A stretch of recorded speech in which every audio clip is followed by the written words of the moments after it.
गिलहरी का योगदान। भगवान राम को लंका तक पहुंचने के लिए उनकी वानर सेना जंगल को लंका से जोड़ने के लिए समुद्र के ऊपर पुल बनाने के काम में लग जाती है। पुल बनाने के लिए पत्थर पर भगवान श्री राम का नाम लिखकर पूरी सेना समुद्र में पत्थर डालती है। भगवान राम का नाम लिखे जाने की वजह से पत्थर समुद्र में डूबने के बजाय तैरने लगते हैं।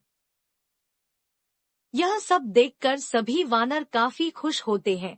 भगवान राम पुल बनाने के लिए अपनी सेना के उत्साह, समर्पण और जुनून को देखकर काफी खुश होते हैं। उस वक्त वहां एक गिलहरी भी थी जो मुंह से कंकड़ उठाकर नदी में डाल रही थी। उसे ऐसा बार बार करते हुए एक वानर देख रहा था। कुछ देर बाद वानर गिलहरी को देखकर मजाक बनाता है।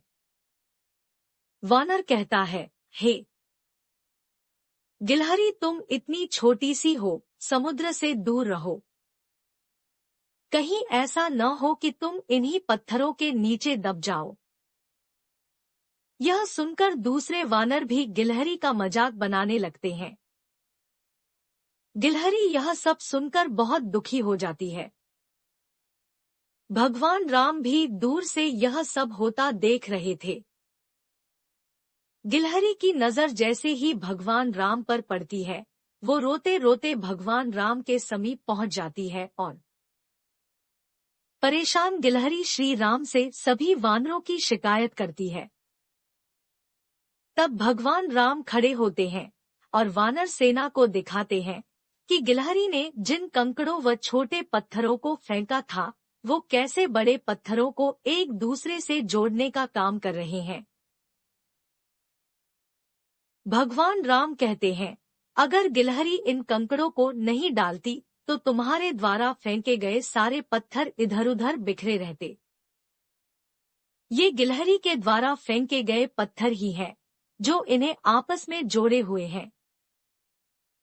पुल बनाने के लिए गिलहरी का योगदान भी वानर सेना के सदस्यों जैसा ही अमूल्य है।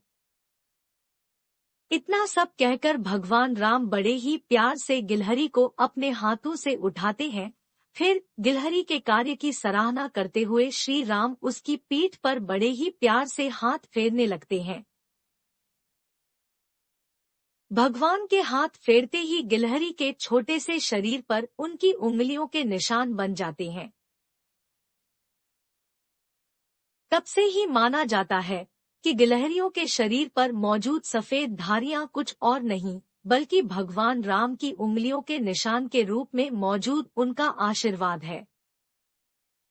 कहानी से हमें सीख मिलती है, दूसरों के कार्य का मजाक नहीं बनाया जाना चाहिए। कार्य में किसी भी तरह का योगदान महत्वपूर्ण होता है। साथ ही दूसरों द्वारा मजाक बनाए जाने के बावजूद आपको अपना आत्मविश्वास नहीं खोना चाहिए। जय श्री राम।